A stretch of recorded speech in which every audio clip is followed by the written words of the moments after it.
Today in Bloomburrow Spoilers, we get some of the strongest standard and modern cards from the entire set so far. Let's break them down. Hello everyone, it's Seth, probably better known as Saffron Olive, and it's time for another daily dose of Bloomburrow spoilers. And today we have some super exciting cards. Mono Red is eating good this set. We have probably two of the best modern cards that we've seen from Bloomburrow so far, which means we should probably jump right into it, start talking sweet new cards. Before we do, a couple of quick reminders. First, if you need any of these cards, you can pre-order them from our sponsor Card Kingdom over at cardkingdom.com/MTGGoldfish. Second, to keep up on all the latest spoilers throughout the day, you should head on over to MTGpreviews.com. Anyway, let's talk Bloomburrow. So first up today, we get a new red 4-drop that I think just might be one of the strongest cards that we've seen from Bloomburrow so far in Sunspine Lynx. So Sunspine Lynx, a 4-mana 5/4 elemental cat. It says players can't gain life, damage can't be prevented, and when it enters, it deals damage to each player equal to the number of non-basic lands that that player controls. This is a card that is so good. I think it will certainly see a lot of standard play. I think it has the possibility of seeing play all the way back to modern at a minimum, and it should be really good in commander. So if you think about what this card actually is, first off, it's got good stats, right? A 4-mana 5/4, kind of a Niheb Dreadhorde champion body, is a pretty good stat line, even in 2024. So you're starting at a good baseline, and then you also get a Leyline of Punishment for the static abilities, mixed with a Thantsomancer for its ETB trigger. When you add all this together, this card does everything you want a red card to do. It's got a big body that can deal a bunch of damage, it shuts down life gain, it gets around some weird damage prevention stuff, and it probably deals a huge chunk of damage with its ETB trigger depending on the matchup. So if you think about standard, in standard, its body is good enough to fight with cards like Shieldred, so it's a legitimate threat on the battlefield. It also is really good at punishing decks that are greedy with their mana bases. We've seen like domain decks that usually end up with like 10 non-basic lands on the battlefield or something in the late game. This just comes down into just like a mini price of progress to wreck those decks. It might just win the game on the spot in the late game against the right deck. Plus you get the upside of shutting down life gain, which shuts down food tokens. It shut down Atrax's lifelink. It shuts down Shieldred gaining life, which is just absolutely immense for any sort of red style deck. So it is a 4-drop, so it's definitely going to be at the top end of your mono red curve. But still, this card is so good. I think you can see play in mid-range as well. It is just an incredibly strong effect. You just got to be warned that you can't play in decks that have super greedy mana bases because the ETB is a symmetrical effect. So you are also going to take damage. So you wouldn't want to play it in domain, let's say, but still, if you build around it a little bit, this card is so worth it. Once you get back to older formats, seems good in Pioneer, like shuts down the life gain for the Malia combo. Maybe at 4 mana it's a little too much, but still a reasonable threat, a big body. We've seen cards like Questing Beast see play in the past, and this has a ton of text on it like Questing Beast. And then in Modern, and this is where I'm a little bit more skeptical, but it seems like this card was designed to try to punish the One Ring decks. So if you think about how this plays against the One Ring, your opponent plays a One Ring, they activate it, they draw a card, they get the first burn counter, they're going to have protection, but then you can play Sunspine Lynx. Damage can't be prevented, which means the protection from the One Ring isn't going to protect your opponent. Your One Ring opponent hopefully has several non-basic lands on the battlefield, so this is probably going to hit your opponent for 3 or 4 or 5 or more damage in the late game, and all of your other stuff is going to be able to attack through the One Ring's protection. So there's a pretty good chance that your opponent is going to tap out for the One Ring to think that they're safe in hiding behind the protection, and then you follow up with Sunspine Lynx and just kill your opponent through the One Ring. So I think that's part of the goal of this card. We'll have to wait and see. It is 4 mana. Is that going to be too prohibitive? There aren't a lot of 4-drops that see play in Modern that's kind of, you know, high on the curve, especially for the aggro decks that might want this. So that is a bit of a concern, but still, it seems like it lines up incredibly well with the One Ring, and the One Ring's in like half the decks in Modern, so it's certainly important enough to hate on. Plus, it's good against random life gain. We see some Sorin decks, the Soul Spike decks, where this is going to shut down like the mono black deck from being able to Necro Dominance down to 1 and then gain back all their life. So I think that Sunspine Lynx might be way better in Modern than most people think. And then once you get back to Commander, this card just absolutely wrecks me. Like, it wrecks the Fog meta. Damage can't be prevented, so Fogs suddenly don't work. It punishes you for playing the super greedy 2 basic land, all the utility lands, all the MDFC mana base. So just that, I think, makes for a pretty strong card that you can jam in any red deck. And then, if you can somehow start blinking this, there's a good chance of this almost by itself can close out the game against decks that are heavily ramping with non-basic lands. The only downside of the Blink plan is red is kind of an awkward color for Blink. If you look at Blink decks, they're mostly blue-white based, some Esper thrown in. Red isn't one of those colors, so I'm not really sure what popular Blink commander deck is going to be in red to play this, but it is worth keeping in mind that if you can reset this a couple of times, it might just burn the table out of the game all by itself. So Sunspine Lynx, the card is absolutely wild. This card to me looks like a standard staple that's strong enough to see play back to modern at a minimum, and should be really good in commander as a way to punish people for playing super greedy mana bases that isn't just blowing up all the lands, which just isn't socially acceptable in commander. So all around, this card is super strong. Speaking of super strong, I'm also incredibly high on Iridescent Vinelasher. So Iridescent Vinelasher, a 1 black mana, 1/2 lizard assassin. It also has Offspring of 2, so if you play it for 3 mana, you're going to get it and a 1/1 token copy of it. And then its ability is Landfall. Whenever a land you control enters the battlefield, this creature deals 1 damage to target opponent. And that ability is really good. If you think about Landfall deal a damage, that effect starts at 3 mana in Magic. Tunneling Geopede, Valakut Expiration kind of does it in its own ways with some extra upsides. We have never seen such an efficient way to deal damage as your lands enter the battlefield, and I think that this card could be really good, especially in Modern. I think Modern is the home for this that I'm most excited for because it plays so well with fetch lands. So in Standard, the Streets of New Capenna fetch lands are rotating, right? Which is kind of a big deal. Those would be really good with this. I guess there's still like Demolition Fields, Escape Tunnels, Terramorphic Expanses, not very good fetch lands, but technically fetch lands. That said, it could work in some sort of ramp deck if you're playing a bunch of Invasion Azenda cards, Witherseed Treaties. This is going to deal a lot of damage. Plus, we know once we get to Duskmourn in a couple more months, we're getting Overlord of the Hauntwoods, which makes a land token, which would be a land entering. We don't know how much Wizards is going to embrace this land token thing, but if that's like an actual theme of the set rather than a one-off, this card could look even better once we get to Duskmourn. For the short term in Standard, I think the best use of this card is actually just going to be a repeatable free way to trigger all your crime stuff. It's in the right colors for like Rakdos or Grixis Crime, and every time a land ETBs commit a crime, actually seems really strong. It's kind of like Tiny Bones joins up, but in some ways better, because hopefully you're making a land drop every turn. You're probably not playing a legend every single turn. So if you're looking to trigger your Vadnirs and Magdas and Marcheses, I think Iridescent Vinelasher might just be like a staple 1-drop in the crime deck. So I think that's short term. Long term, there might be even more possibilities. Modern is where I'm really hyped about this card. If you think about it, and this comparison might be a little weird, but bear with me, it's essentially a Ruin Crab. And if you think about Ruin Crab, it's a staple in mill decks. Mill decks are essentially burn decks, but rather than burning your life total, they're burning your library. And think about the rate on Ruin Crab. So Ruin Crab, when a land ETBs, your opponent mills 3 cards. Your starting deck is 60 cards. You're milling 3, which means a single Ruin Crab activation is taking away 5% of your opponent's library. Now think about Vinelasher. Your opponent starts at 20 life. When a land ETBs, they take 1 damage. It's also taking away 5% of your opponent's starting life total. It literally scales just like Ruin Crab, and Ruin Crab is a legit staple in burn decks, which are essentially mill decks. And then plus you get the upside with Vinelasher that in the mid game, you can potentially offspring it and get 2 of them, and then a single fetch land is going to be dealing 4 damage, which is ridiculous. So I think this card is way better than people realize in aggro and burn style decks in Modern, thanks to fetch lands. If you really think about it, this might actually be better than Goblin Guide. And I know, people are going to yell at me for this, but Goblin Guide comes down with haste on turn 1. It deals 2 damage a turn, and you're mostly hoping to get, what, maybe 6 damage out of it, maybe 4 damage out of it, and that's good enough. Iridescent Vinelasher doesn't have haste on turn 1, but it never has to attack to deal its damage, and it sort of has haste on turn 2, because on turn 2, you can play the Vinelasher, and then immediately follow it up by playing and cracking a fetch land, so you're going to get 2 damage right away on turn 2, if you can follow it up with a fetch land. So I think the way that this scales, it's going to deal most often as much damage as a Goblin Guide, but you don't even have to attack with it. Your opponent having blockers doesn't fizzle it, so I think this card is actually like absurdly good in aggro and burn decks. I think at an absolute minimum, this card is great in Blackburn. We're playing Sleeper Agents. Like, seriously, we're all the way down to Sleeper Agent, which is dealing 3 damage to us a turn to get 2 damage a turn on our opponent.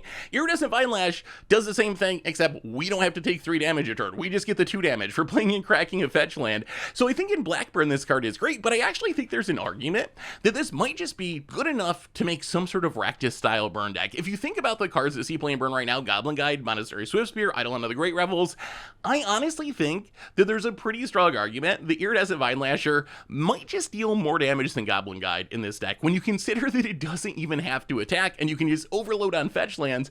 So as a aggro burn style threat, I think this card is kind of off the charts, and we're just talking about this as a 1-drop. We're not even thinking about the games where for 3 mana you get 2 of these and then play a fetch land and deal 4 damage and close out the game. The card is so good. It's extra tough, just mean it doesn't die to Bowmasters, and then you have all the janky combo potential, like Scapeshift for Valakut. Well, now you can Scapeshift with Vinelasher out and burn your opponent that way. It could be a finisher for Nadu. Is it better than the other finishers in Nadu? Probably not, but Nadu does infinitely loop lands, so it essentially has infinite lands entering the battlefield. So this is a way that you can just close out the game by having this on the battlefield as you do the Nadu loops. Also, we just played a deck in Timeless, actually, where we made infinite lands with Springheart and Tucko. Vinelasher, perfect finisher for that deck. Just play it and then make infinite lands, win the game on the spot. So all around, I feel like Iridescent Vinelasher is a really good card. This is maybe my favorite modern card from the set so far. I think it has some standard implications. I think people are sleeping on this card. I don't think people realize how good this card actually is and how pushed it actually is. But I would not be at all surprised that once this set is all spoiled, if this was very close to the top of the list of best modern cards from the entire set. It is a good set to be a mono red player because we have another ridiculously strong mono red 2-drop, and it happens to be a mouse again, an Emberheart Challenger. So a 2-mana 2/2, haste, prowess as a mouse warrior, and it has Valiant. When it becomes a target of a spell or ability you control for the first time each turn, Impulse Draw, exile top card of your library, you can play that card this turn. This card is wild. I don't know if people appreciate just how good this card really is. If you look at standards past, 2-mana 2/2 haste is almost always a standard playable stat line for mono red aggro decks, going back to like Ash Zealot a decade ago. But yeah, Ash Zealot, Robber of the Rich, Bloodthirsty Adversary, Felden seeing playing current standard. Emberheart Challenger is another one of these cards, so just being a 2/2 hasty threat with upside is already good enough to see play, and Emberheart Challenger has a lot of upside. First, it has prowess, which is a really good ability. We've seen that with Monastery Swiftspear, Fugitive Codebreaker, so many prowess sets to play, because the decks that want to play this are going to be slinging burn spells or card draw spells. So even though it's a 2/2, it's often going to be a 3/3 or a 4/4 once you cast some spells. But it's even better than that, because if you target it with, let's say, a Monstrous Rage, you're also going to impulse draw. So this card just does everything you want for a mono red 2-drop. I think it's probably supposed to be a replacement for Bloodthirsty Adversary, which is going to be rotating. So that's kind of the floor of this card, but I think it's actually way better than that. So what do you do with this card? Well, first, its Valiant ability is actually pretty relevant. We've been talking about Manifold Mouse and how mice want to be like targeting each other. A lot of mice have Valiant, and a lot of other mice have abilities that happen to target them. So in a mouse deck, you're going to be using like Manifold Mouse or Raging Battle Mouse to target this to draw extra cards. It also synergizes really well with Inti. Inti's ability targets something, so you're going to draw with Inti, then you're going to draw with Emberheart Challenger to generate a huge amount of card advantage in your mono red deck. It also, as I mentioned, seems like another mouse staple. I feel like we already have essentially a mouse deck built at this point. If you throw in the 3 decent 1-drops, these 3 decent 2-drops, maybe at the top end of your curve and a little bit of removal. Right now, like 3 days into spoiler season, I think we already have a good mouse deck in standard, a deck that can actually really compete in the format. I think it also seems ready built to go in the Slickshot show-off decks. We have like the Gruul Slickshot deck that's all about like targeting your own stuff with spells, Snakeskin's Veils, and Twinfernos and Monstrous Rages. So this seems like a great secondary 2-drop to back up Slickshot show-off that doesn't just give you another hasty prowess style threat, but is going to generate some card advantage to help you close off the game.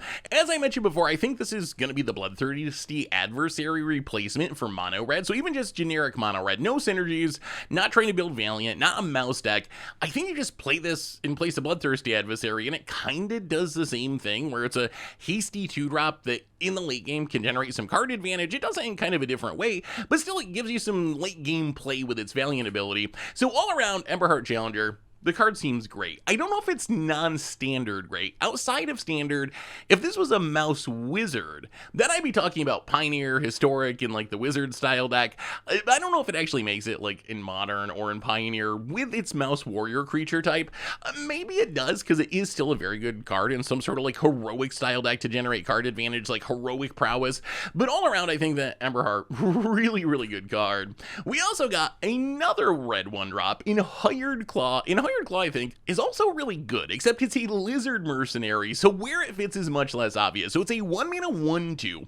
When you attack with one or more lizards, like Hired Claw, it deals 1 damage to target opponent, and then you pay 2 to put a +1/+1 counter on it, only if your opponent lost life this turn, and only once per turn. Worth mentioning, if your opponent loses life during your turn, you can activate during your opponent's turn, you can activate again, so it can grow throughout the game. I think that second ability, you're not playing this card for its secondary ability. You will use it sometimes when you have the extra mana, but I think if you consider that Scorch Spitter was actually like a pretty playable mono red card not that long ago, and it was a 1-mana 1/1 that essentially had Hired Claw's ability, I feel like this has a decent chance to see play in a mono red aggro style deck. The question's going to be, can it beat out the other options? We still have a lot of good mono red 1-drops. You got Swift Spear sticking around, Goblin Blast Runner, Phoenix Chick, Rotisserie Elemental, now Heartfire Hero. So there's a lot of competition for the slot, but I think in generic mono red, and the card's not nearly as good, but if you squint hard enough, I can kind of see this as the Kumano Faces Kazan replacement,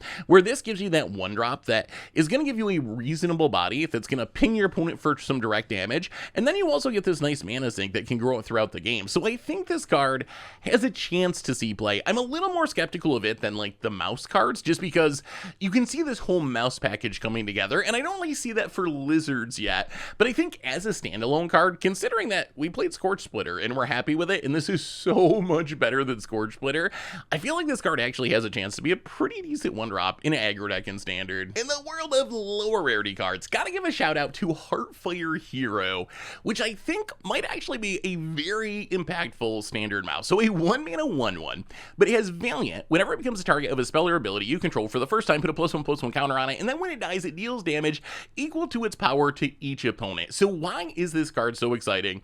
Well, first, it's kind of like a Fireblade Charger or Cacophony Scomp, is these 1-mana 1/1s that when they die, they deal damage to something. Downside of Heartfire Hero, can only hit your opponent, not gonna snipe a creature, which is occasionally relevant with these other cards. The upside of Heartfire Hero is it's gonna just consistently be growing, right? If you can keep targeting it thanks to Valiant, it's quickly gonna grow into a real threat. The real reason I'm so high on this card, though, is that mouse aggro is actually looking like a very strong deck. So now we have 2 Valiant 1-drops in Heartfire Hero in Flowering Swordmaster. Then we have Manifold Mouse, which can come down on turn 2, target one of those to trigger Valiant and give it Double Strike, and let you attack for 4 on turn 2 with your 1-drop. And then we also have like Raging Battle Mouse, which Celebration can trigger Valiant. Then we got Mabel in the 3-drop slot to pump the entire team. I'm at the point now where I actually think Boros Mouse aggro could be a legit aggro deck in standard. It might actually be very, very good. And if it is, Heartfire Hero in the 1-drop slot is going to be one of the big reasons why. So this card, I know it's just an uncommon, but it is a very, very good uncommon that will at a minimum see standard play. And we've seen some of the other similar like Cacophony Scomp type cards see fringe play back to like Pioneer, even Modern, so it could have some fringe uses there as well. Rounding out the interesting lower rarity cards, Masterful Recycling could have some uses. 2-mana instant, return target permanent card from your graveyard to your hand, and you can also gift your opponent a card. If you do, you get to return 2 target permanent cards from your graveyard to your hand. So if you think about this, it's essentially Unnatural Restoration, but pretty massively upgraded by being an instant. Sure, you don't get to proliferate, but you can also get 2 cards back from your hand. So I'm not saying this is a staple or anything, but at this rate, and with the possibility of getting 2 things back from your hand, I could see this card having uses in specific constructed decks. We also got Feather of Flight. So Feather of Flight, 2-mana aura, it's a white card. It has flash, it enchants a creature. When it ETBs, you draw a card, and it gives enchanted creature +1/+0 and has flying. Flash on this card is really weird to me. I'm not really sure why it has flash. Not that I care, because it's never a bad thing to have flash, but this card compares to some cards that have seen play in the past. Angelic Gifts, Rune of Light, Cartouchian Knowledge, enchantments that for 2 mana enchant a creature, pump them, and give flying, have seen play in the past, specifically in decks that care about a bunch of auras. So this is a card that if we have an auras deck, or maybe like a Valiant deck, I could see this having a role in that deck, because building some big Voltron threat and then sending it to there, pretty good way to kill your opponent. I don't see a ready-built home for it now. It's not like it's slotting into any top-tier standard deck, but it is a card that on rate is good enough to see play if one of those auras decks emerge. We also got Brambleguard Veteran, which might be a playable card. 3 mana 3/4, a green raccoon warrior. It has expend 4, so when you spend your 4th mana on a spell during a turn, raccoons you control get +1/+1 and gain vigilance until end of turn. So in the past, 3 mana 3/4 was kind of like above the curve, where a card like that could just see play kind of based on rate. We don't live there anymore. We have like Cemetery Prowler in Standard. We've had Thrashing Brontodon in Standard, and these cards have seen kind of like fringe play, but they're definitely not staples. The upside of Brambleguard Veteran, though, is expending 4 seems pretty easy. You want to be casting your spells anyway during your turn, so it just kind of happens naturally, and if you pump it, it kind of turns into like a Vigilant Leatherback Baloth, which is still pretty far above the curve. When this is a 3 mana 4/5, that's actually kind of a real threat. Plus you get the upside that maybe you have some other raccoons in your deck and you're pumping them as well. So not to say that Brambleguard Veteran is going to be super heavily played in Standard, but it's a card to keep in mind. In the right deck, maybe with a couple extra raccoons in there, I could see this being just a reasonable mid-range mono green beater. Of course, we also got some draft chaff, stuff that you can check out over on MTGPreviews.com. Anyway, that brings us to the end of our daily Bloomburrow spoilers for today, and my god, is this set looking good for mono red, for mice players. Maybe it's just that we've seen a lot of cards for those decks so far, and it's going to change as we keep going through spoiler season. We still got a long way to go with this set, but let me know what you think about these new cards. Thanks for watching, everyone. I hope you enjoyed it, and I'll be back tomorrow with even more Bloomburrow spoilers. So until then, have an amazing day, and I will talk to you soon. Looking for even more magic? We can find yesterday's spoiler video here, or maybe check out the Against the Odds, where we literally made infinite lands on turn 4.